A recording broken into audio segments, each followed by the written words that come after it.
हरि ओम श्री गुरुभ्यो नमः। हरि ओम।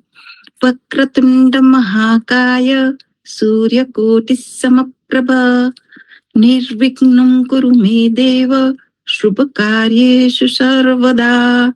सरस्वती नमस्तुभ्यं वरदे कामरूपिणी विद्यारंभं करिष्यामि सिद्धिर्भवतु मे सदा। वागर्थाविव सम्पृक्तौ वागर्थप्रतिपत्तये जगत्पितरौ वन्दे पार्वती परमेश्वरौ। जगतपितरौ वन्दे जगत्पितरौ वन्दे जगतपितरौ पितरौ पितरौ जगत्पितरौ वन्दे। દીર્ઘ નથી. પી તમે દીર્ઘ બોલો છો એ તમારે ધ્યાન રાખવાનું કે તમે દીર્ઘ બોલો છો કે રસ્વ બોલો છો. એમાં મારે લોચા પડે છે કાયમ થોડાક. એટલે શોર્ટ બોલવાનું ને આપણે એક એક અક્ષર વાંચીએ છીએ આપણે, બરાબર? ઓકે. જગત પિતરૌ વંદે પાર્વતી પરમેશ્વરૌ એનાક્ષર સમામ્નાયમ અધિગમ્ય મહેશ્વરાત કૃત્સ્નં વ્યાકરણં પ્રોક્તમ તસ્મૈ પાણિનયે નમઃ. વાક્યકારં વરરુચિં ભાષ્યકારં પતંજલિં પાણિનિં સૂત્રકારં ચ પ્रणतोऽस्मि मुनित्रयम्. रामो राजमनिः सदा विजयते रामं रमेशं भजे रामेणाभिहतानि चरचमुः रामाय तस्मै नमः. रामान्नास्ति परायणं परतरं रामस्य दासोऽस्म्यहम्. रामे चित्तलयः सदा भवतु मे भो राम मामुद्धर. ऐ उं रुल रूप ए ओंग ऐ औच हयवरट लन यमंगननम जभै गडधश जबगडदश ख फ छ ठ थ चटतो कपै च स सर हल इति माहेश्वराणि सूत्राणि. સરસ. ઓકે, ગઈ વખતે આપણે મોનુસ્વારહ એટલે અનુસ્વાર થાય છે એ આપણે નિયમો જોયા હતા.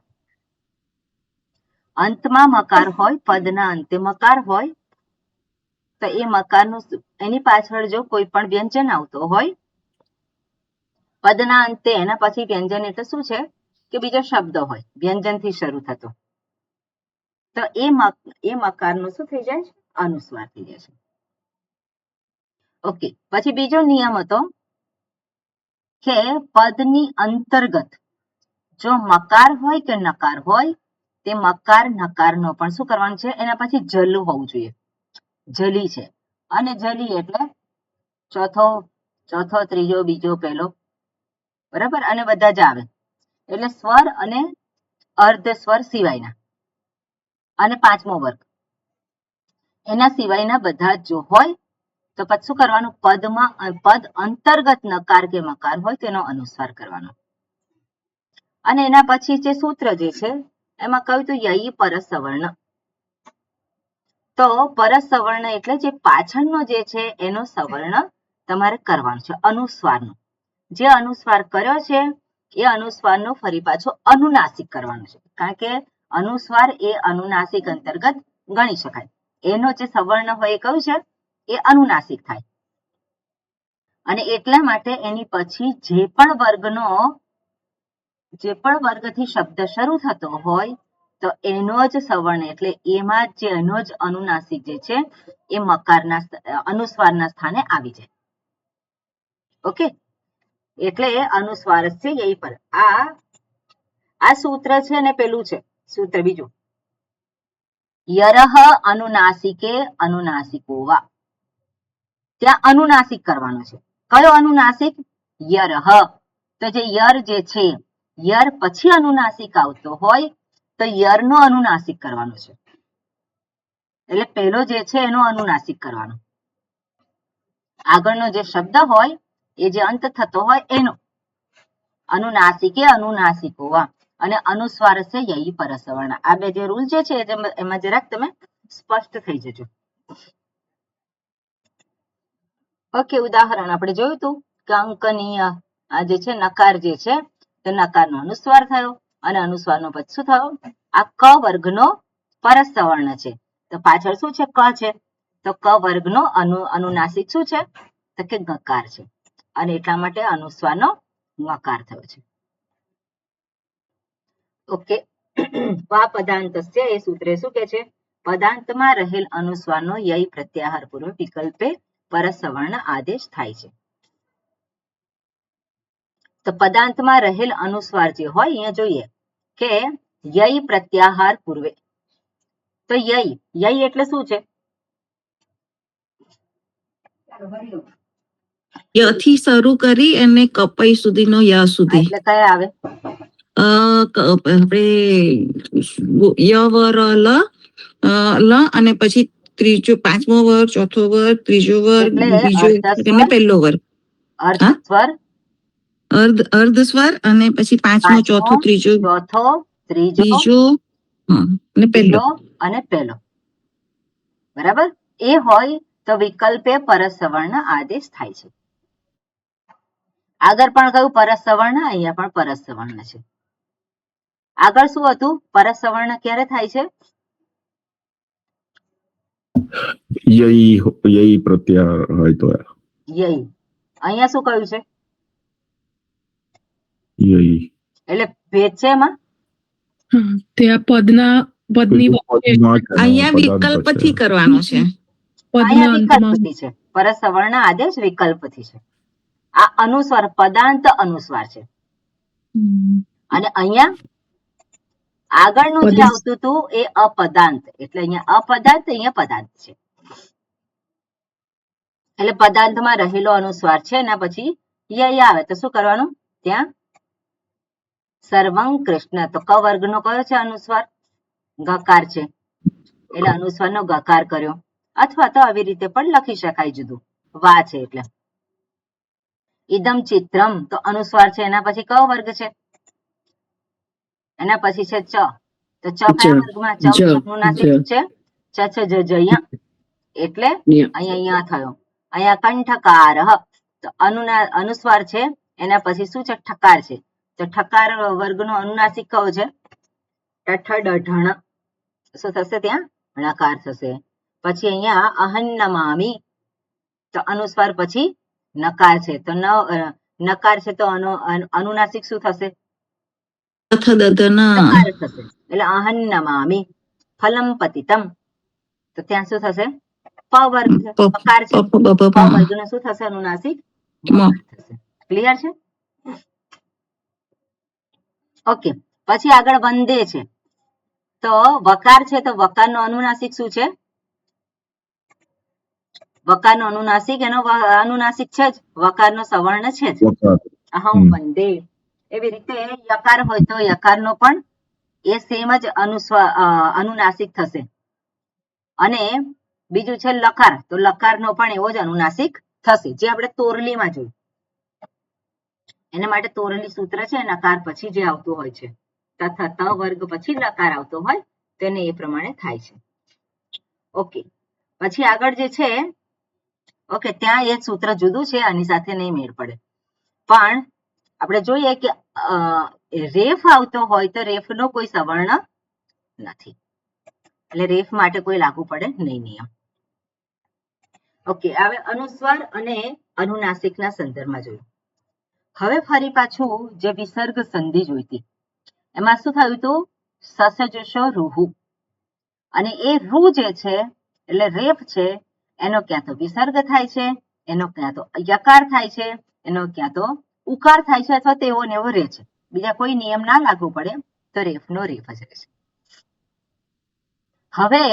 હવે પછીનું જે સેક્શન છે એમાં પણ રૂ આદેશ થાય છે, પણ આ રૂ આદેશ સસજશો રૂથી નથી થતો. બરાબર, આ જે રૂ આદેશ છે એ બીજી જગ્યાએ છે. એટલે હવે તમે ખોલો આ અષ્ટાધ્યાયી 8.3.1.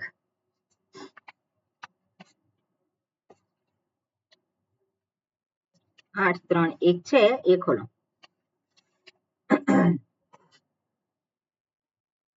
પહેલું સૂત્ર શું કે છે? મતુ વસો રૂ સંબુદ્ધૌ છંદસી. હવે એ રૂ જે છે ક્યાં સુધી જાય છે? 12મા સૂત્ર. 12મા સૂત્ર સુધી જાય છે. એટલે રૂ અહીંયા આદેશ થાય છે. ઓકે, એટલે આ જે રૂ જે છે અહીંયા આદેશ છે, ઋત્વમ થયું છે અહીંયા. પણ એને માટેની કન્ડિશન છે. હવે આ રૂ જે છે એનું શું થાય છે એ આ બધા સૂત્રમાં જ દર્શાવેલું છે. ઓકે, આ બધા સૂત્ર જે છે એમાં જ દર્શાવેલું છે કે રૂનું શું થાય છે અને કઈ રીતે એનો બધા નિયમો લાગુ પડે.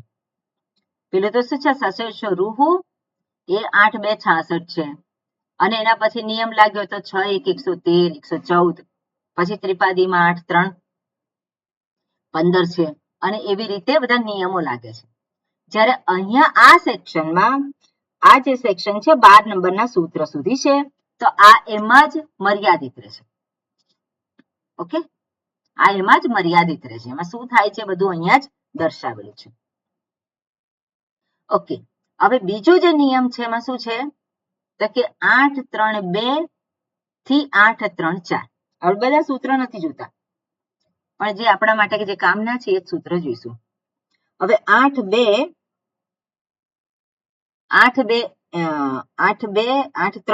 ઓછે 8.3.2 થી 8.3.4. તો 8.3.2 જે છે એમાં શું કહ્યું છે? અત્ર અનુનાસિક પૂર્વસ્ય તુ.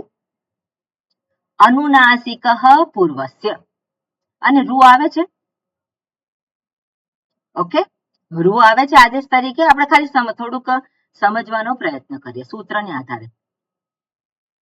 તો અનુનાસિક જે છે એની પૂર્વમાં રૂ મુકાય છે.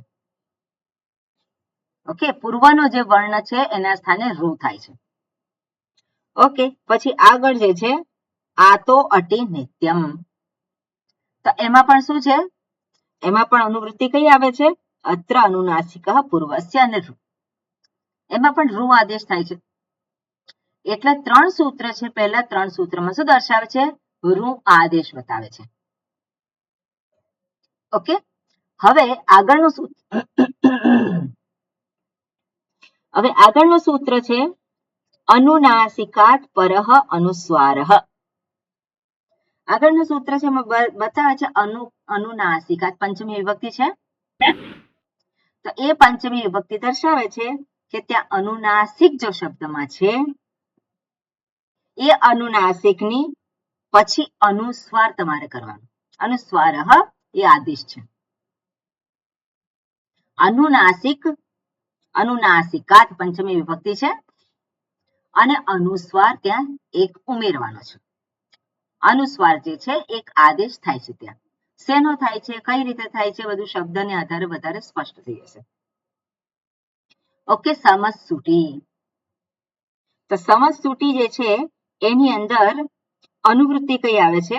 રૂ. તો જ્યારે સૂટ એ પ્રત્યય છે તો શું દર્શાવે છે? સમપૂર્વક જ્યારે સૂટ પ્રત્યય આવતો હોય તો સૂટની પહેલા સૂટ છે ત્યાં રૂ આદેશ થાય છે. ઓકે, કઈક આપણે થોડુંક અંદરથી આપણે મેળવવાનો પ્રયત્ન કરીએ. તો સમસ્સુટી અને રૂ આવે છે. તો સમસ્સુટી જે છે, સુટી એટલે સપ્તમી વિભક્તિ છે અને સમહ જે છે એ સમહ એ શું છે આપણે જોઈશું પછી. પણ ત્યાં રૂ આદેશ થાય છે. રૂ તો 12 સુધી જાય છે. ઓકે, એના પછી છે પુમ ખયમ પરે. તો પુમઃ ખય અમ પરે. ઓકે, એ સૂત્ર બહુ મહત્વનું નથી, પણ નશ્ચવ્ય પ્રશાન. તો નશ્ચવ્ય પ્રશાન છે એમાં પણ રૂ થાય છે આદેશ. અને ત્યાં શું છે? અમ પરે એની અનુવૃત્તિ આવે છે. સો નશ્ચવ્ય પ્રશાન એ સૂત્ર બતાવે છે કે આ જે નશ્ચવ્ય કન્ડિશન છે ત્યાં રૂ આવે છે. ઓકે, ત્યાં રૂ આદેશ થાય છે. અને બસ આટલા જે સૂત્ર છે આપણે એટલા કામના છે. હવે એક પછી એક સૂત્ર આપણે જોઈએ અને શું કહ્યું છે એ આપણે સમજવાનું. 2-3 વખત સમજીશું એટલે થોડુંક આપણને એવું લાગશે કે હા જરાક સમજાયું છે.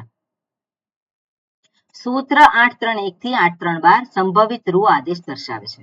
ક્લિયર? રૂ પૂર્વે જે કોઈ વર્ણ હોય એનો અનુનાસિક અથવા તો અનુસ્વાર આદેશ થાય છે. રૂ પૂર્વે જે કોઈ વર્ણ હોય, બીજા સૂત્રમાં શું કહ્યું છે? એક તો રૂ આદેશ બતાવે છે આ સેક્શનમાં, અને પછી જે આદેશ થયો છે એની પહેલાનો જે કોઈ વર્ણ હોય ત્યાં અનુનાસિક અથવા તો અનુસ્વાર આદેશ બતાવે છે તે, અને જેનો નિર્દેશ 832 થી 834 માં કરવામાં આવ્યો છે. ઓકે, હવે આગળનું સૂત્ર શું કહે છે?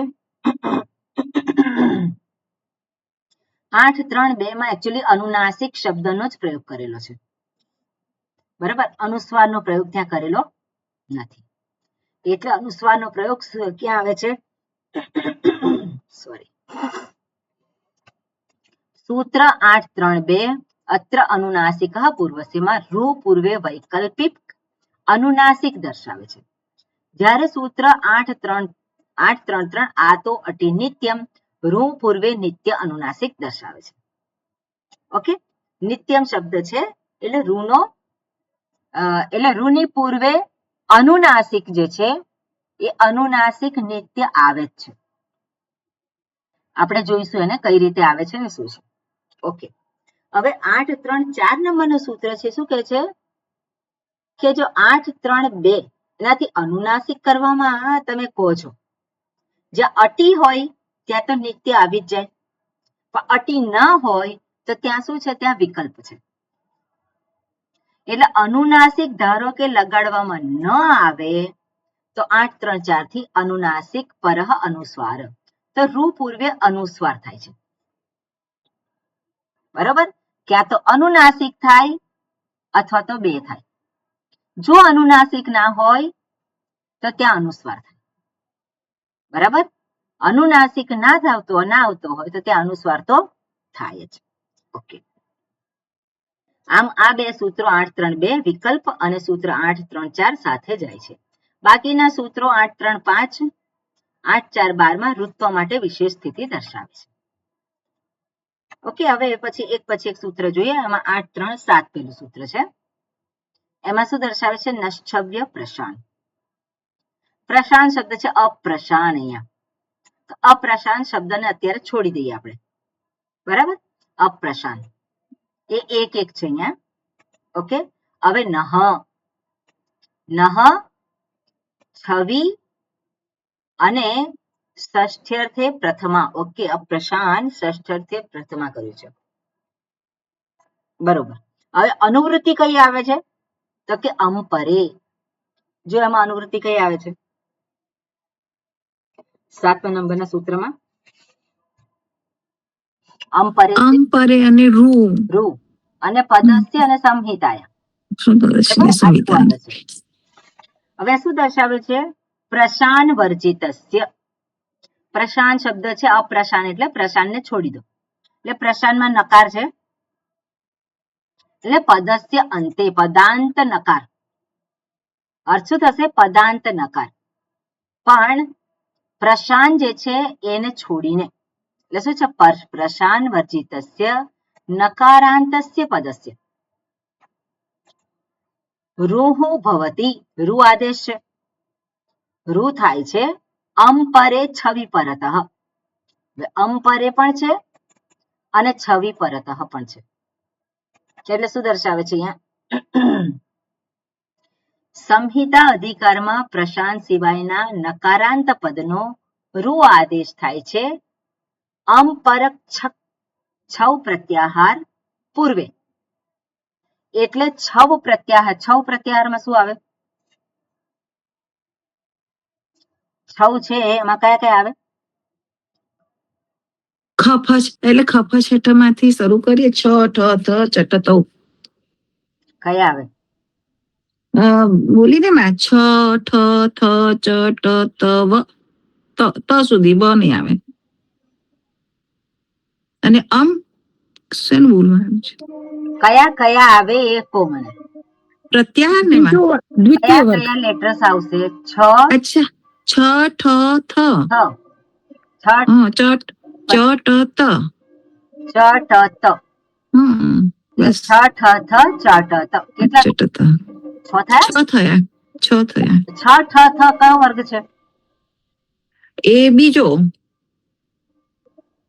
છ, ઠ, થ એ કયા વર્ગમાં આવે? છ ઠ થ બીજા વર્ગમાં જ આવે માં. બીજા વર્ગમાં વર્ગ આવે. અંતર્ગત 3 છે. કયા છે આવે? છ ઠ થ. ચ, છ, બીજા છ, એ પહેલા વર્ગમાં. તો ચ વર્ગનો 6 છે. ચ, છ, ઠ, થ ટ વર્ગનો છે. બરાબર. બીજો એટલે અને થ છે એ ત વર્ગનો એટલે બીજો, અને ચ, ટ, ત એટલે ચ વર્ગમાં આપણે જોઈએ તો ચ, છ. ત વર્ગમાં જોઈએ ત, થ. ટ વર્ગમાં જોઈએ તો ટ, ઠ. આ યાદ રાખવાનું સહેલું પડે. આમ ઉભામાં જોઈએ તો બીજો અને પહેલો, પણ એમાં આપણે માઇનસ કરવું પડે. એટલે જે રીતે તમને યાદ રહે એ રીતે જરાક જોવાનું. પણ અહીંયા શું કે છૌ પ્રત્યાહાર પૂર્વે પરખ. તો અહીંયા શું છે? છૌ પ્રત્યાહાર જે છે એમાં કયા આવશે? ચ વર્ગ, ટ વર્ગ, ત વર્ગસ્ય પ્રથમ દ્વિતીય વ્યંજન. બરાબર. છ, ઠ, થ અને ચ, ટ, ત. હવે એટલે શું છે? એટલે કયા આવે? અ થી શરૂ કરીને અને યમંગનમ સુધી. પાંચમો વર્ગ. પાંચમો. એટલે બધા જ સ્વર, અર્ધસ્વર અને પાંચમો વર્ગ. બરાબર એ આવે. હવે એટલે બધા સ્વર, અર્ધસ્વર, પાંચમો વર્ગ અને હકાર. આમાં જે છે એ હકાર પણ આવી જાય ને. ઓકે, બરોબર. હવે અહીંયા કન્ડિશન શું છે? પદાંત નકાર. એનો રૂ કરવાનો છે. શેના પૂર્વે? તો છવી. અહીંયા શું કર્યું છે? છૌ પ્રત્યાહાર પૂર્વે. પણ આ છૌ પ્રત્યાહાર કેવો છે? પરખ. પરખ એટલે શું છે? એના પછી હોવું જોઈએ. એટલે આ 6 લેટરની પછી હોવું જોઈએ. ક્લિયર? પદાંત જે નકાર જે છે એના પછી છૌ અને પછી તો એવો જે પદાંત નકાર છે એને શું થાય છે?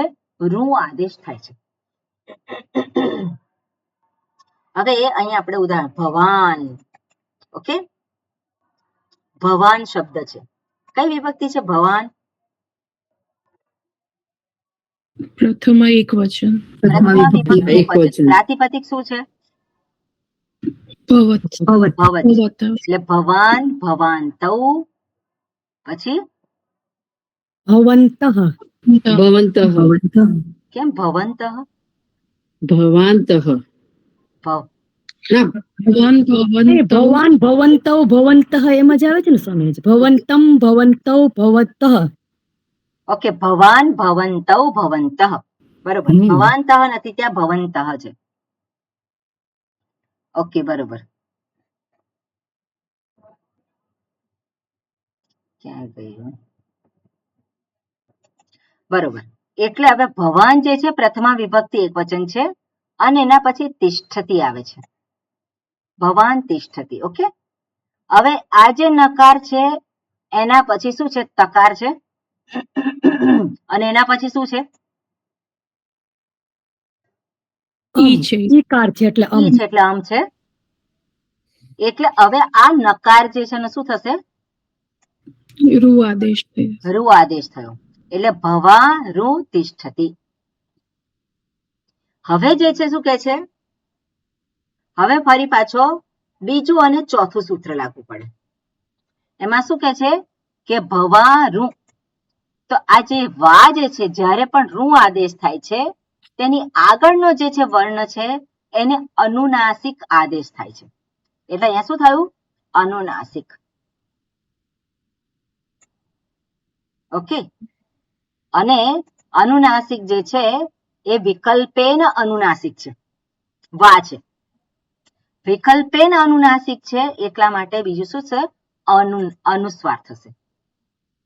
બે રૂપ થાય, ભવારું અને અહીંયા જે છે અનુનાસિક આદેશ થયો એની પૂર્વે, અને એની પૂર્વેનો જે છે એમાં શું થયું છે? અનુસ્વાર. બે ફોર્મ થશે. ઓકે, હવે જે છે આ રૂ નું શું થાય? રૂ આવે, રેફ છે. રેફ પછી શું છે? તકાર છે. વિસર્ગ એટલે શું થાય એનો? વિસર્ગ થાય. વિસર્ગ. વિસર્ગ થાય. એટલે ભવા અને પછી વિસર્ગ અને તિષ્ઠતિ. અહીંયા પર શું છે? અનુસ્વાર છે અને પછી તિષ્ઠતિ. હવે એના પછી શું છે? વિસર્જનીય સહ આવી શકે. વિસર્જન શું થાય છે? સકાર થાય છે. એટલે ભવાંશ તિષ્ઠતિ અથવા તો ભવાંશ તિષ્ઠતિ. એટલે બે રૂપ આવી રીતે થાય છે. અને છૂટું કરીએ તો શું બોલવાનું?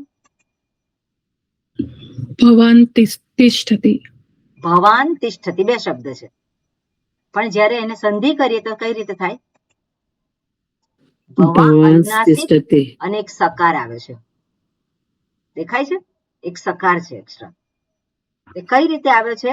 તો કે નકારનો રૂ થયો અને રૂનો વિસર્ગ અને વિસર્ગનો સકાર થયો છે, અને એની પૂર્વે આગળ અનુનાસિક અથવા તો અનુસ્વાર લાગેલો છે. એટલે આવું તમે જ્યારે જુઓ તો એ સકાર જે આવેલો છે ક્યાંથી આવેલો છે? એ નકારમાંથી આવેલો છે. ઓકે, એટલે આ પ્રમાણે જરાક એ જોવાનું. ઓકે, હવે 8.3.2 છે સૂત્ર જે છે શું કે છે? અનુનાસિક જે આદેશ કરે છે. અહીંયા વા છે, વા એટલે ઓપ્શનલ છે. ઓકે, એટલે શું કે છે અહીંયા? અત્ર. અત્ર એટલે અવ્યય છે જે. અનુનાસિક તો અનુનાસિક એ શું છે? ત્યાં આદેશ છે. પૂર્વસ્ય એ ષષ્ઠી વિભક્તિમાં છે. તું એ પણ અવ્યય છે અને વા એ પણ અવ્યય છે. તો શું કે છે? આ અધિકાર સૂત્ર છે જેનો અધિકાર 8.3.12 સુધી જાય છે. ઓકે, બરોબર. એટલે અહીંયા અત્ર જે છે, અત્ર જે છે એટલે આ સેક્શન, બરાબર? આ જે સેક્શન છે અત્ર એટલે આ જે અધિકાર છે તેમાં આ ટોપિક છે એની અંદર. આ ટોપિકમાં શું છે? અને 8.3.12 સુધી એટલે આ સૂત્ર પણ અત્ર કયું છે એટલા માટે અહીંયા આ સૂત્ર પણ 12 સુધી જશે. કે છે જ્યાં જ્યાં રૂનું વિધાન કરેલું છે ત્યાં ત્યાં પૂર્વ વર્ણનો વિકલ્પે અનુનાસિક આદેશ થાય છે. અહીંયા માત્ર 3 લખ્યું છે, પણ તમારે સમજદારી માટે તમે લખી શકો. અત્ર જે છે શું છે? તો કે આ જે છે આખા ટોપિકમાં એ આવે છે. ઓકે, હવે આગળ આ સૂત્રનું ફરી પાછું બીજું એક્ઝામ્પલ આપેલું છે. આ જે સૂત્ર છે એને સમ, સુટ અને કર્તૃ અથવા તો કૃત. કર્તૃ જે છે અથવા તો કૃત શબ્દ છે એ બંને કૃદંત શબ્દ છે. એટલે કૃ ધાતુને તૃચ પ્રત્યય લગાવેલો છે, કૃ ધાતુને ત પ્રત્યય લગાવેલો છે. એટલે કર્તૃ થયું અને કૃત થયું. ઓકે, કર્તૃ અને કૃત બે શબ્દ લગાવેલા છે, બંનેમાંથી ગમે તે એક હોઈ શકે. હવે અહીંયા સૂત્ર છે 6.1.137. એમાં શું કહ્યું છે? સમ અને પરિભ્યામ કરું તૌ ભૂષણી. ભૂષણ એટલે ભૂષણ, ભૂષણ એટલે શણગારવું. જ્યારે શણગારવાના અર્થમાં કૃ ધાતુની પૂર્વે સમ અથવા તો પરી ઉપસર્ગ લાગે. કૃ ધાતુની પૂર્વે સમ અથવા તો પરી બેમાંથી એક જ્યારે ઉપસર્ગ લાગે અને કયા અર્થ, એનો અર્થ શું હોય? ભૂષણી એટલે શણગારવાના અર્થમાં હોય, અને ત્યારે એને સૂટ આગમ થાય છે. બરોબર? એટલે સમ અને કર્તૃ. તો કૃ ધાતુનું રૂપ થયું આ, અને એની પૂર્વે સમ લાગે. અને ત્યાં સૂટ આગમ થયો છે. સૂટ આગમ કેવો છે? એમાંથી માત્ર સકાર રહે છે. ટકાર જે છે એ કેવો છે? એ ટકાર જે છે ઈત છે. ઈત અને હલંત્ય. ઈત છે. આગળ સૂત્રો બધા આવશે. એ ટિત છે. આ આગમ કહેવાય.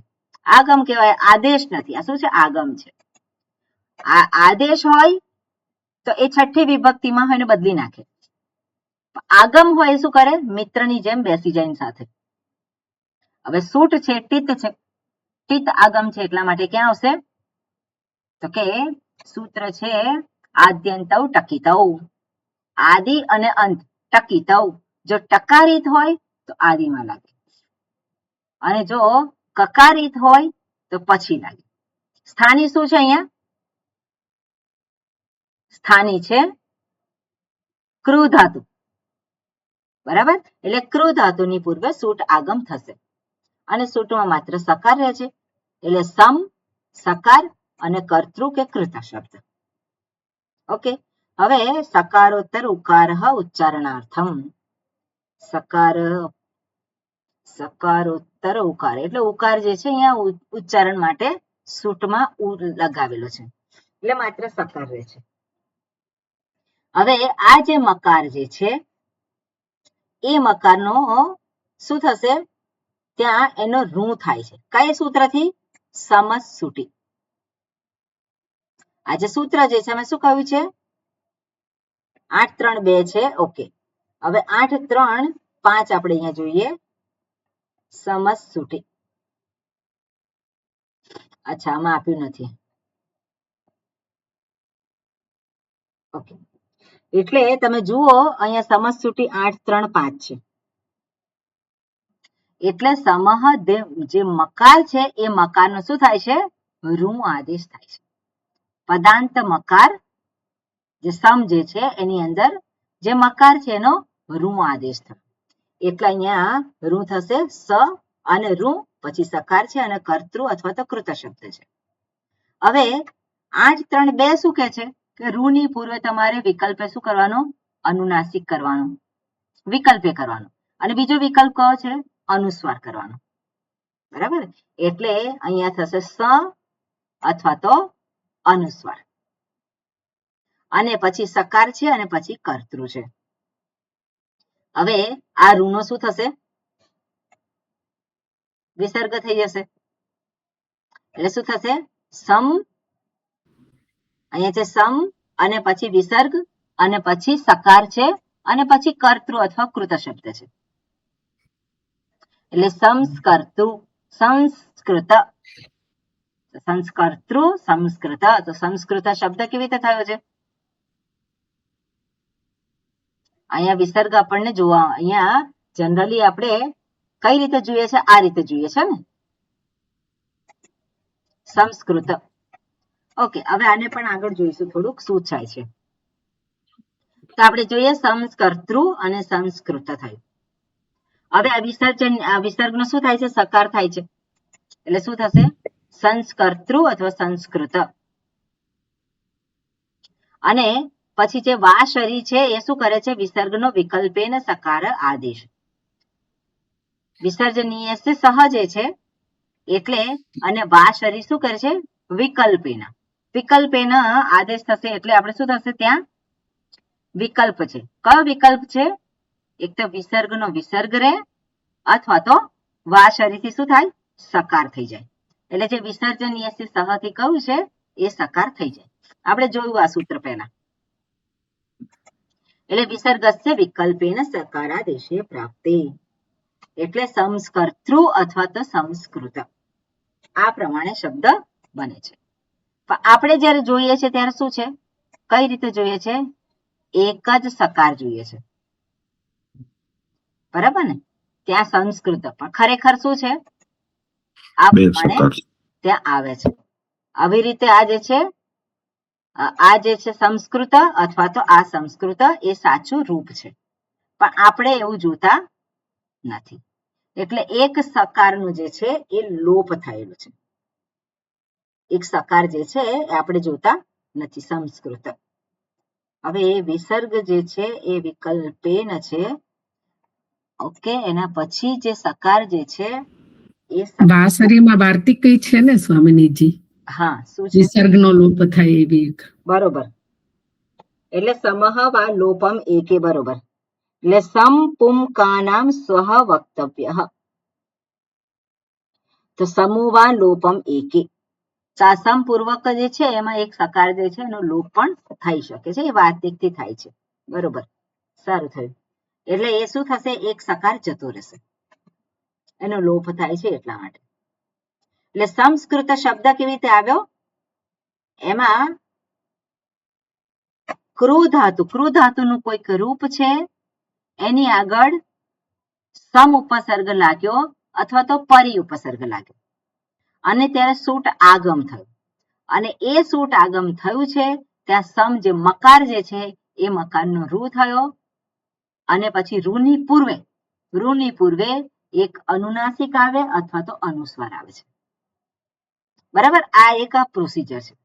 એટલે સંસ્કૃત શબ્દ કેવી રીતે છે? તો આવી રીતે આવેલો છે. પણ જ્યારે એને છૂટું કરું શબ્દને તો કઈ રીતે આવે? સમકૃત. સમ અને કૃત. ત્યાં શું છે? કૃતની આગળ સમ ઉપસર્ગ લાગેલો છે. પરી ઉપસર્ગ લગાય તો શું થાય? પરિકૃત. પરિકૃત. પણ ફોર્મ શું આવે? છેલ્લે કયું આવે? પરિષ્કૃત. પરિષ્કૃત. પરિષ્કૃત. બરાબર ને? પરિષ્કૃત સંસ્કૃત. ક્લિયર છે આ વસ્તુ? એટલે સંસ્કૃત શબ્દ જે છે એ અહીંયા આપણને ખબર પડે, આપણે ભણીએ છીએ, અને એટલા માટે આ બધા સૂત્ર અહીંયા લીધા છે.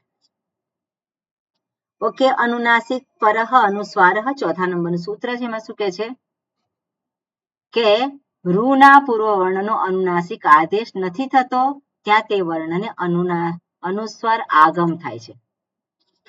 તો જ્યાં અનુનાસિક જે છે એ ઓપ્શનલ છે, બરાબર, અનુનાસિક ઓપ્શનલ છે, પણ ત્યાં અનુસ્વાર જે છે તો કરવાનો જ છે. જો અનુસ્વાર ના થયો, અનુનાસિક ના થયો, તો અનુસ્વાર તો તમારે કરવાનો જ છે. હવે અનુનાસિક છે ઓપ્શનલ છે, એટલે એક રૂપ તો થવાનું જ છે, અને બીજું રૂપ કયું થવાનું છે? અનુસ્વારની સાથે. એટલે આ પ્રમાણે આ બધા શબ્દો અહીંયા દર્શાવેલા છે. એટલે આખું જે સેક્શન છે એમાં શું છે? કેટલા સૂત્ર છે? તો કે પહેલું પછી જે બીજો છે, પછી અનુનાસિકાત પરહ અનુસ્વારહ, ચોથું સૂત્ર, પહેલું, બીજું, ચોથું, પાંચમું અને સાતમું. ઓકે, આ જે સૂત્ર જે છે એના આધારે જે રૂ આદેશ થાય છે, અને પછી અનુસ્વાર અને અનુનાસિક આવે છે એક્સ્ટ્રા, અને પછી શબ્દો બને છે. ઓકે, એટલે જ્યારે છૂટું કરીએ ત્યારે આપણે જરાક ધ્યાન રાખવાનું. આપણને એવું ના થવું જોઈએ કે આ જે છે સકાર ક્યાંથી આવ્યો. તો સકાર તો રૂ જે આવે છે એ તો વિસર્ગમાંથી આવે, વિસર્ગ સંધિ આપણે જોઈએ છે, પણ નકાર પછી પણ જો એ હોય તો નકારનો શું થયો છે? રૂ આદેશ થયો છે. એવી રીતે આપણે જોઈએ કે 8:3, એમાં જો તમે 8:3 જે વિસર્જનીય સહજે છે, ઓકે, એમાં નહીં, પણ 8:2 માં છે સસજશો રૂહ, જે રૂ આદેશ થાય છે. કયું સૂત્ર છે? 66મું. બરાબર ને? 66મું સૂત્ર છે. એમાં સકાર હોય એનો રૂ આદેશ થાય છે, પણ 68મું સૂત્ર જુઓ, એમાં શું લખેલું છે? અહન. તો એ જે અહન એટલે એનો અર્થ થાય દિવસ, અહન શબ્દ છે, તો એ અહન શબ્દના નકારનો પણ રૂ આદેશ થાય છે. એટલા માટે પ્રથમા વિભક્તિ એક વચન અહહ. અહહ ક્યાંથી થયું? તો આ જે નકાર જે છે, નકારનો રૂ આદેશ થયો, અને રૂ પછી ખરવસાનયો વિસર્ગ. એટલે નકારનો રૂ આદેશ થાય છે, તો અહન શબ્દનો રૂ આદેશ થયો ક્યાંથી થયો? આ સૂત્રથી થયો. અને બીજા શબ્દો જે છે એ નકારનો ઋ આદેશ થાય છે, તો એ કયા સૂત્રથી થાય છે? એ 8, 3, 1 થી 12 માં. અને ત્યાં તમે એક સકાર તમે ત્યાં જુઓ અને અનુસ્વાર અનુનાસિક પણ ત્યાં જોવા મળે. ઓકે, એટલે આ પ્રમાણે થાય છે. સમજસૂટી એ મકારનો ફરી પાછો કરે છે ઋ આદેશ. ઓકે,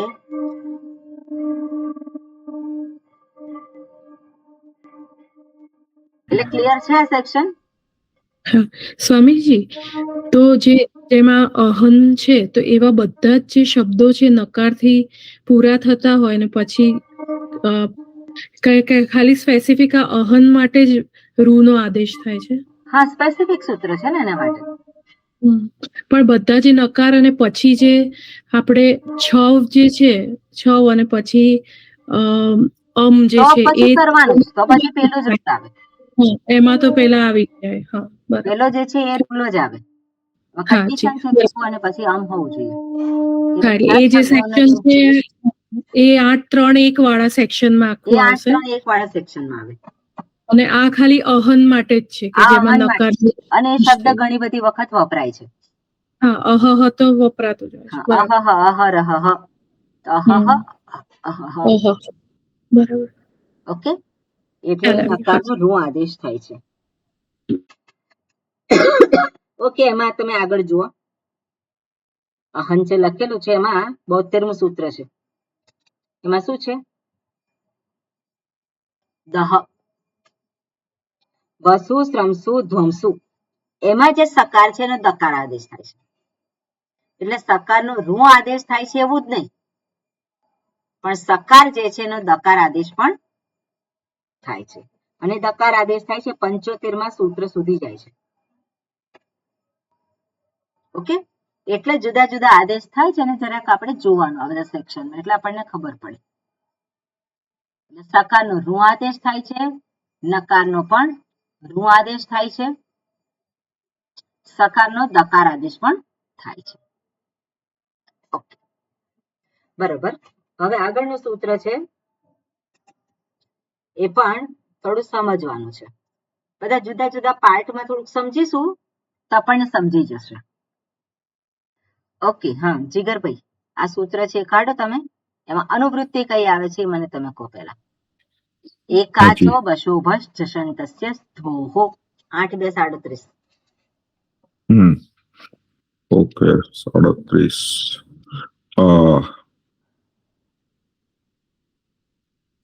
ધાતોર્ધઃ ની અનુવૃત્તિ આવે છે એક. શેની આવે છે? એક જ મિનિટ. 37 ને 32માં સૂત્રમાંથી ધાતોર્ધઃ છે એની અનુવૃત્તિ આવે છે. ધાતોર્ઘની આવે છે કે ધાતુહોની આવે છે? ધાતોહોની આવે છે અને બીજું એક 33 સુધી જાય છે. ધાતોહોની આવે છે, પછી અંતે આવે છે 29માં સૂત્ર. ધાતોહો પછી અંતે આવે છે, પછી જલી આવે છે. જલી આવે છે.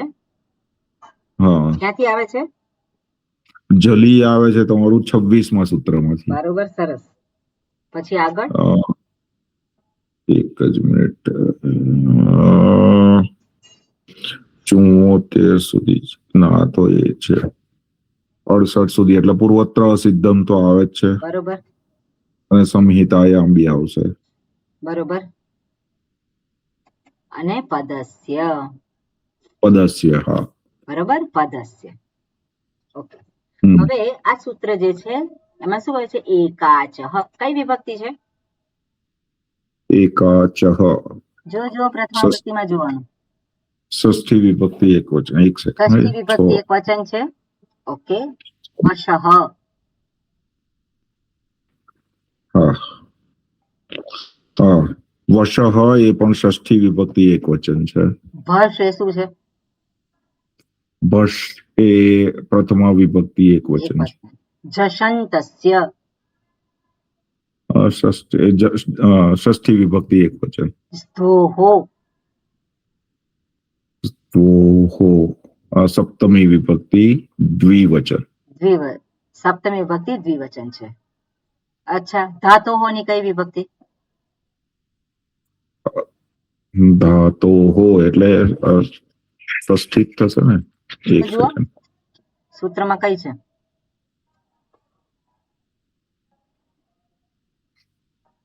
ધાતોહો આવશે અનુવૃત્તિ,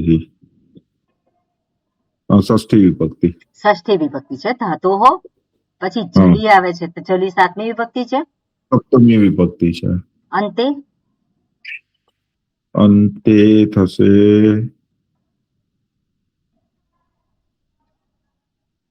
એક મિનિટ. આમ જ ખબર પડે અંતે તો.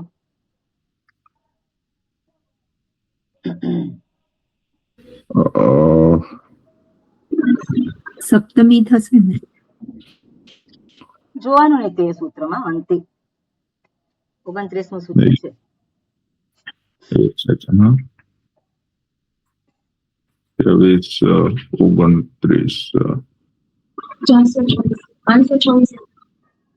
સપ્તમી વિભક્તિ એક વચન છે. પદસ્ય પદસ્ય ષષ્ઠી વિભક્તિ. ઓકે, બરોબર. આદેશ શું છે અહીંયા? પ્રથમા વિભક્તિ ભશ. ભશ છે. ભશ એટલે કયા આવશે?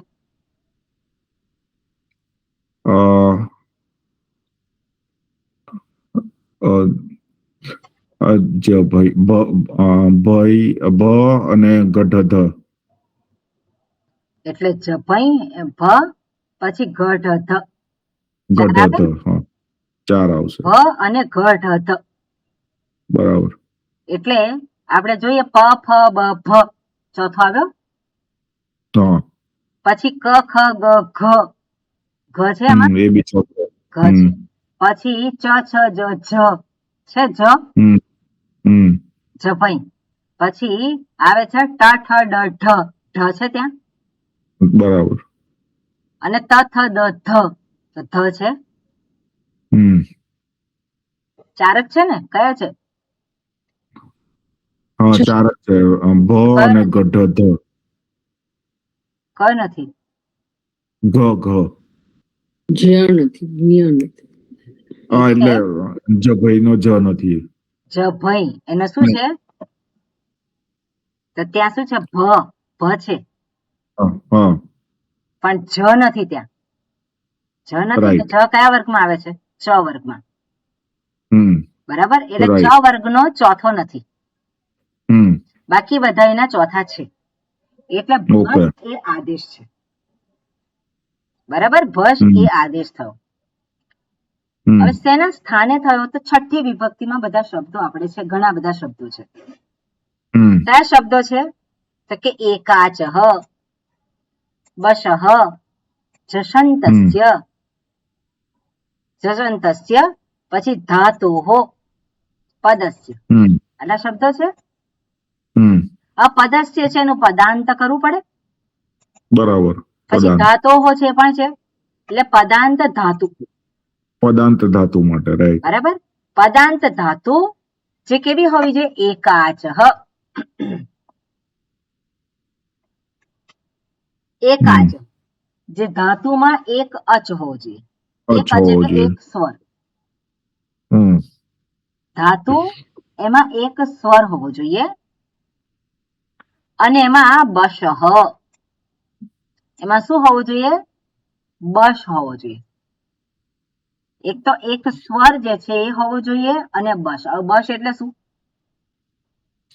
બગડ, જબગડ દશ. જબગડ દશ. એમાંથી જ કાઢ નાખ એટલે ચ વર્ગનો નીકળી ગયો.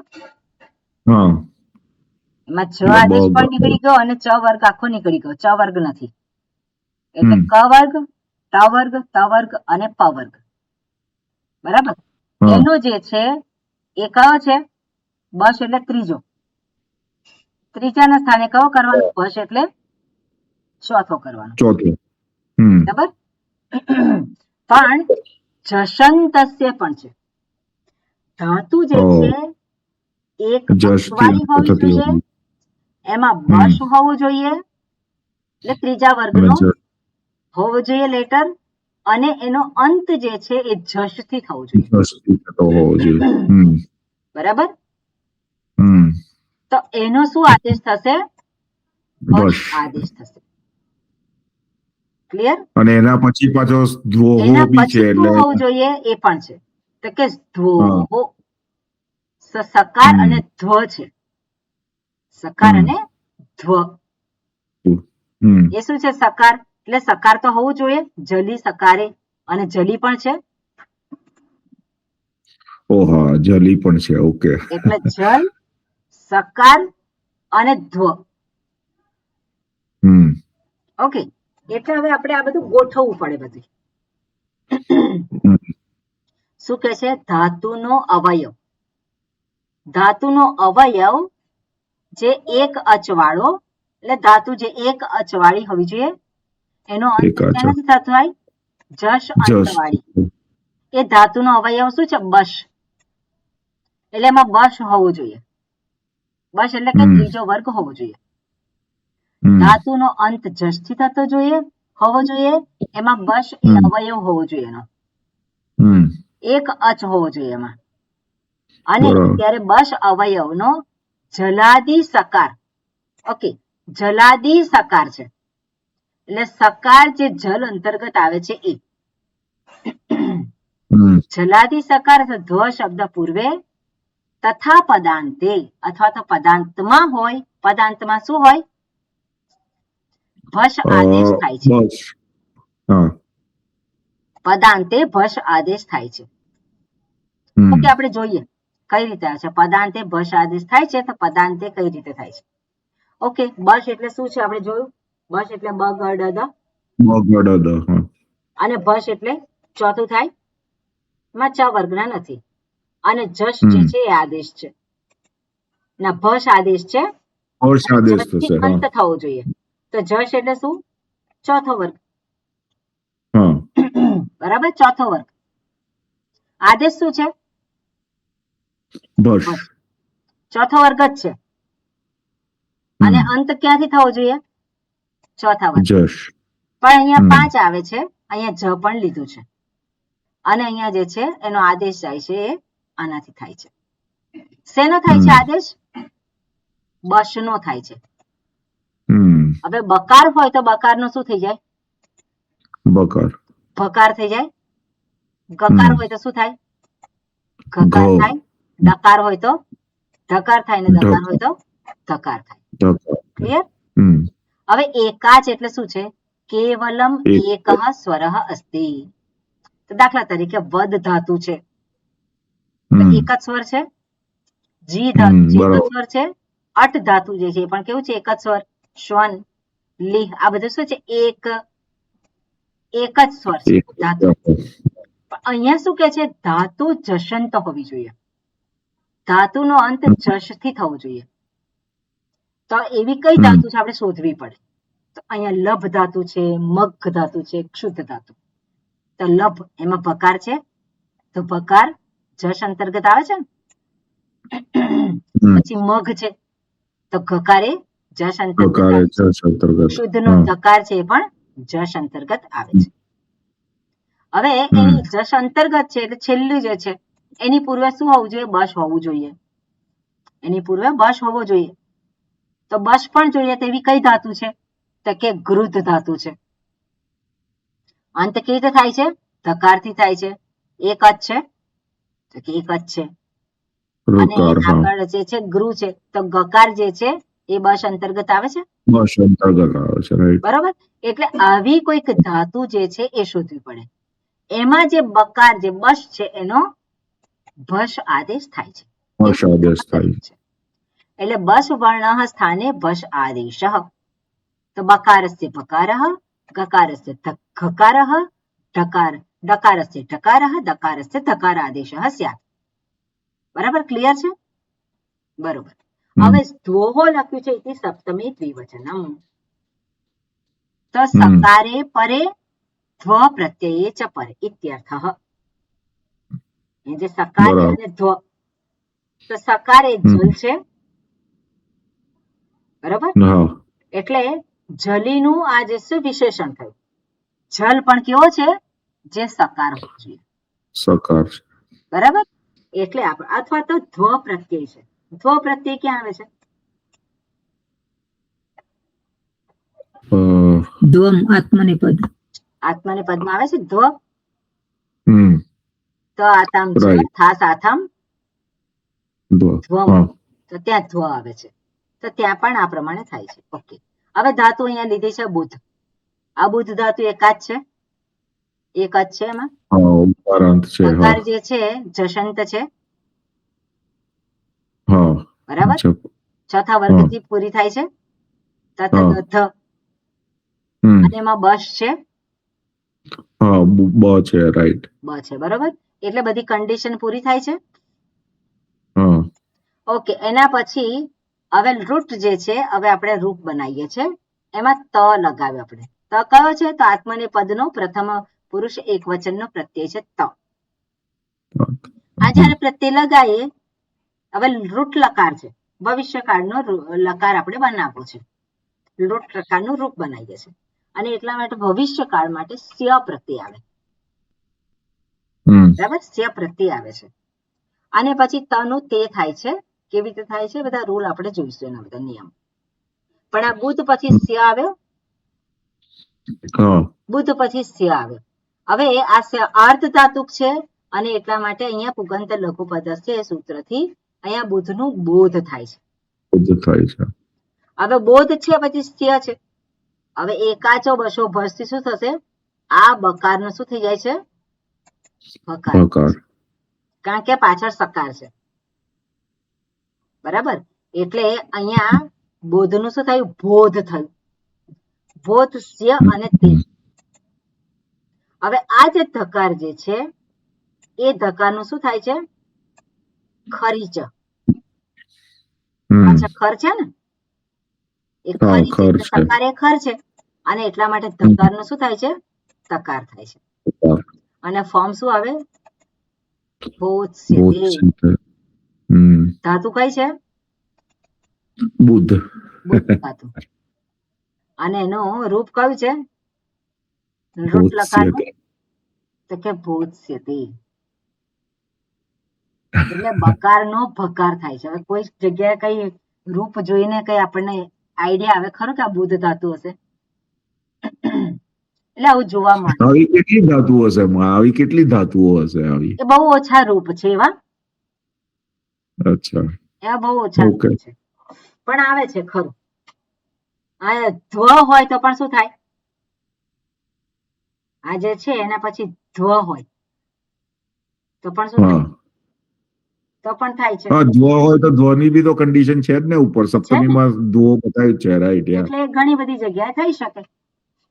હમ પણ ધાતુમાં ઓકે એ ધાતુ એકા જ હોવી જોઈએ, એ જસથી પૂરી થવી જોઈએ, અને એમાં બશ હોવું જોઈએ. હોવો એટલે જોઈએ આવું બધી કન્ડિશન છે. એટલે આ કોઈક એવા રૂપ હોય એને માટે આ છે સૂત્ર. હમ ઓકે, આગળનું સૂત્ર છે એના કરતા થોડું સહેલું છે. 8-2-38. એમાં કઈ અનુવૃત્તિ આવે છે? કોણ બોલશે?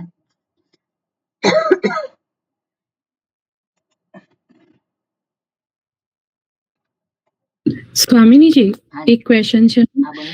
જો ધ્વ હોય સ્યની જગ્યાએ, એટલે સકારની જગ્યાએ ધ્વ હોય, તો પછી આ ખરીચા વાળું નહીં આવે ને? ના, તો ના આવે ને. તો ના આવે, એટલે જે મીન્સ તકાર ખાલી નહીં થાય, બાકી બધું જેમ છે એમ રહેશે. બરોબર. આપણે જોઈએ એને 8-3-37 નંબરનું સૂત્ર છે ને, જોઈને કહું. તમે અષ્ટાધ્યાયીમાં ખોલીને જોઈ શકો.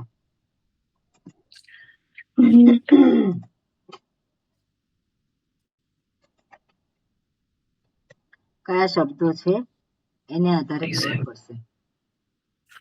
8-3 કહું છું, સૂત્ર 37. 8-2 છે. 2 છે. બોધિસ્યત્વે થાય ને રૂપ છે.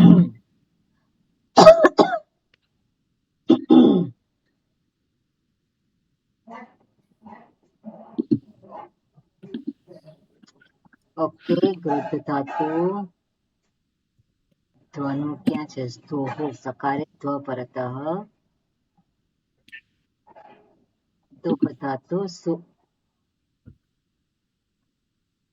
બરોબર છે. ધુક અવસાને અનસ્ય છે ધ્વ શબ્દ પરે. ઓકે, તો લુંગમાં આવે છે. તો સિચ, અઠ, બુધ અને સકાર અને લ, અને પછી સકાર છે અને પછી ભમ છે, અને સકારનો લોપ થયો અને પછી બુધ પ્રસિદ્ધ ધમ છે, અને એનું એ થાય અભુત્વમ. લુંગ લકારનો અહીંયા ઉદાહરણ આપેલું છે. બરાબર, એટલે એમાં હા. સકાર જે આવે છે એ સકારનો લોપ, એટલે આગળ પ્રત્યય જે આવેલો છે પ્રત્યયનો લોપ થયો છે, અને એટલા માટે ધ્વમ જે ઉમેરીએ છે એનો ધ્વ રહે છે. સામાન્ય રીતે ધ્વની પૂર્વે, ધ્વ છે પ્રત્યય છે, અને પ્રત્યયની પૂર્વે કોઈને કોઈ વિકરણ પ્રત્યય આવતો હોય છે. બરાબર ને? ગણ વિકરણ પ્રત્યય આવે અથવા તો કોઈક ને કોઈક વિકરણ પ્રત્યય આવતો હોય. એટલે ધાતુની પછી વિકરણ પ્રત્યય હોય ને પછી ધ્વ આવે. પણ એ જો વિકરણ પ્રત્યયનો લોપ ના થાય તો ધ્વ હોઈ શકે. એટલે એવું લુંગ લકારમાં એક રૂપ બતાવ્યું છે. એટલે એ બહુ મહત્વનું નથી, પણ આવી રીતે બકાર જે છે એનો ભકાર થયો હોય, બુદ્ધ ધાતુ અને ભૂત છે તે રૂપ હોય તો આપણે માટે નવું ના હોય કે આવું કેવી રીતે થઈ ગયું. હા, ભૂત્વમ છે ખાલી. હા, ભૂત્વમ, અભૂત્વમ, હા, એક ખાલી આપ્યું છે એટલે લુંગ ઉદાહરણ. લકારનું છે, અને એની અંદર જે વિકરણ પ્રત્યય લાગે છે એ વિકરણ પ્રત્યય પણ એનો લોપ થયો છે ત્યારે આવી કન્ડિશન ઊભી થાય છે. બાકી જનરલી આવી કન્ડિશન ઊભી થતી નથી. નથી. ઓકે, ક્લિયર છે? હા. આપણે જ્યારે બીજું આગળ જોઈશું ત્યારે આવશે આ સૂત્ર. બરોબર, એના પછી જે છે દધસ તથોશ્ચ. ઓકે, બોલો સ્વામીજી. હાજી, બોલો બોલો. અનુવૃત્તિ કેટલે આવે છે? તથોશ્ચ અનુવૃત્તિ ઉપરના સૂત્રથી બસો વર્ષો ભસ સ્વધોહો, પછી હા ઓકે, પછી સ્વહો, પછી ધાતુહો, આગળથી 26 માંથી જલી. ઓકે, જલી પછી પૂર્વત્ર સિદ્ધમ તો છે જ, અને પછી પદસ્ય ને સંહિતાયામ પણ આપણું જે આવે છે એ પ્રમાણે છે. ઓકે, હવે અહીંયા શું કહ્યું છે તમે જુઓ કે દધઃ કઈ છે વિભક્તિ? દહ, ષષ્ઠી વિભક્તિ એક વચન. દધઃ ષષ્ઠી વિભક્તિ એક વચન છે. તથોહો સપ્તમી વિભક્તિ દ્વિવચન. સપ્તમી વિભક્તિ એટલે દ્વિવચન છે, એટલે બે છે, એટલે તકાર અને થકાર થયું. તકાર અને થકાર પછી ચ એ અવ્યય છે. ઉપરના સૂત્રની કન્ડિશન આવી છે બશઃ. હા, બશઃ. બશઃ અને બશ આદેશ છે. ભશ એ આદેશ છે. સ્થોહો એ પણ છે જ. સ્થોહો, ધાતોહો જલી. એટલે શું કે છે અહીંયા જશંતસ્ય, જશંત જે છે એ પણ અહીંયા આવશે જ. અહીંયા સ્વામીનીજી અહીંયા અંતે ચ કેમ ના લીધું? એ પણ 38 સુધી જાય છે ને? હા, એ જાય 29 એ જાય છે, પણ એની જરૂર નહીં હોય અહીંયા, કારણ કે સપ્તમી વિભક્તિમાં ઓલરેડી આપેલું છે. આપેલું છે. ઓકે, એની જરૂર નહીં હોય એટલે ના લીધું હોય અહીંયા. ઓકે, એટલે અહીંયા શું કહે છે બશઃ, એની કયો છે બશઃ? એટલે એ છઠ્ઠી વિભક્તિ છે. ભસ જે છે આદેશ છે, પ્રથમા વિભક્તિ છે. જશંતસ્ય ધોહો એટલે સકાર અને ધ્વ, ધાતુહો અને જલી. પહેલાની જે કન્ડિશન છે એવી જ છે. અહીંયા ખાલી માત્ર ફેર શું પડ્યો છે? તકાર થકાર પછી હોય તો. તકાર થકાર જલમાં આવે છે કે નથી આવતું? હા, આવે છે. પહેલા આગળ શું સકારની અનુવૃત્તિ એ હતી, સકાર. જલ અંતર્ગત સકાર અથવા ધ્વ હોય. અહીંયા જલ અંતર્ગત તકાર અથવા તો થકાર હોય. થકાર હોય. બરોબર. હવે અહીંયા દધઃ છે, તો દધ ઇતિ એતસ્ય જશંતસ્ય બશઃ સ્થાને ભશ આદેશઃ ભવતિ. તકાર થકારયોઃ પરતઃ ચકારાત જલી સકારે ધ શબ્દે પરતઃ. ઉપર જે છે હવે દધ ઇતિ દુધાઈ ઇતિ એષઃ કૃત દ્વિવચનઃ નિર્દિશ્યતે. આ દધઃ જે કહ્યું છે તો દધ ક્યાંથી આવ્યું? તો દધ જે છે ધા ધાતુ દુધાઈ. ધા ધાતુ ત્રીજા ગણની છે અને ત્રીજા ગણની ધાતુને આપણે જે કઈ કાર્ય કરવા જઈએ ત્યારે ડબલિંગ થાય છે ધાતુનું, એટલે ધા ધા. અને ધા ધા થયું પછી અભ્યાસ કાર્ય થાય છે. અભ્યાસ એટલે શું છે? ડબલિંગ થવું ધાતુનું. ધાતુ બેવડાય અને ધાતુ બેવડાય પછી એના નિયમો છે પાછા. એટલે એમાં ધા ધા થઈ પછી ધ ધા થયું અને ધકારનો પાછો દકાર થયો એટલે દ ધા. તો એ દ ધા થયું છે એ અહીંયા દર્શાવે છે દધ. ઓકે, એટલે એ દ ધ જે છે શું છે? તકાર અને થકાર પૂર્વે એટલે ચકાર જે છે એટલે કે તથા જલાદી સકાર અને ધ્વ પૂર્વે જશંત દધના બશનો ભશ આદેશ થાય છે. આ સૂત્ર અતિદેશ સૂત્ર ગણાય છે કારણ કે ભસ્ત્વને લંબાવે છે. ધા ધાતુ માટે ત્રીજા ગણની ધાતુ હોવાને કારણે અભ્યાસનો લોપ થાય છે. ધા ધા દાધા મેં કહ્યું એ પ્રમાણે અહીંયા દધ બરાબર દધ છે. હવે કાર્યને આધારે જોઈએ તો આગળના સૂત્ર જેવું જ છે, માત્ર પરસ સપ્તમીમાં તકાર થકારનો પણ ઉમેરો થયો છે. પરસ સપ્તમી જે છે સપ્તમી વિભક્તિમાં તકાર થકારનો ઉમેરો થયો છે. એટલે ધા અને લટ, લટ લકાર વર્તમાન કાળ, એમાં તસ પ્રત્યય છે. પ્રથમ પુરુષ દ્વિવચન તસ પ્રત્યય. શપ આવ્યો, શપ આવે છે અને ત્રીજા ગણમાં શપના સ્થાને શ્લુ આવે છે. એટલે શપનું આગમન શપ કેવી રીતે આવ્યું? શપ છે કર્તરી શપ આવે છે. કર્તરી. ગણ વિકરણ પ્રત્યય છે ને આ તો? હા, આ ગણ વિકરણ પ્રત્યય છે. આ ગણ વિકરણ પ્રત્યય છે. શપ બધી ધાતુ માટે કોમન છે. અચ્છા, હવે ત્રીજા ગણની ધાતુ છે એમાં પણ શપ આવે છે પણ શપ જતો રહે છે. ઓકે, શપ આવે અને શપ જતો રહ્યો પણ એની જગ્યાએ શ્લુ આવે છે, પણ શ્લુ જતો રહે છે અને એ ધાતુને તમારે બેવડાવવાની છે એવું કે છે. શ્લુ આવે અને જતો રહે છે એટલે શું કરે છે? ધા ધા અને તસ. અને પછી ધાધાનું શું થાય? ધધા રસ્વ કર્યો અને પછી ધધા. એમાં આકાર જે છે એનો પાછો લોપ થયો છે એટલે શું છે? ધધ. હવે આ ધધ જે છે એમાં અભ્યાસે ચર્ચા, એમાં અભ્યાસને કારણે અહીંયા અભ્યાસ કાર્ય છે એ ધકારનો અહીંયા તકાર થાય છે. એ બધું આપણે જોઈશું. અત્યારે કઈ વસ્તુ આપણે જોઈ નથી આમાંની. ઓકે, હવે આ જે દધ થયો એ શું છે? એની અહીંયા વાત કરે છે કે દધ પછી જો તકાર થકાર હોય તો એ દધ નું શું કરવાનું તમારે? એમાં જે બશ છે એનો ભશ આદેશ થાય. તો દકાર જે છે બશમાં આવે છે તો એ જે છે દકાર છે એનો શું થશે? પાછો ધકાર ભશ આદેશ થશે એટલે ધધ થયો. ધધ અને પછી તસ, પછી શું થશે? આ જે ધકાર છે એનો તકાર થયો અને ફાઇનલ રૂપ થાય શું થાય છે? ધત્તઃ. ઓકે, ધત્તઃ. ધાતુ કઈ છે? ધા. અને એનું પ્રથમ પુરુષ દ્વિવચન રૂપ શું થયું? ધત્ત. એટલે અહીંયા ત પ્રત્યે લગાવેલું રૂપ નથી. આ કે ધત ધાતુને ત પ્રત્યે લગાવે ધત્તઃ થાય. આ શું છે? ક્રિયાપદ છે. એટલે આપણે કોઈ પણ વસ્તુ જોઈએ એટલે આપણે નિર્ણય નહીં કરવાનો.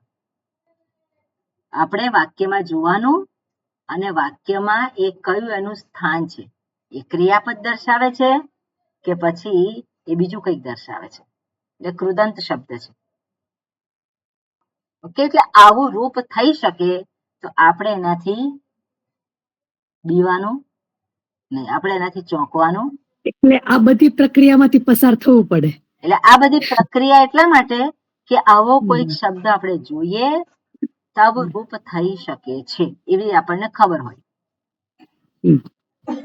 બરાબર? એટલે એકાચો બસો ભસ દધત તસોશ. આગળના સૂત્ર છે એ ઈઝી છે.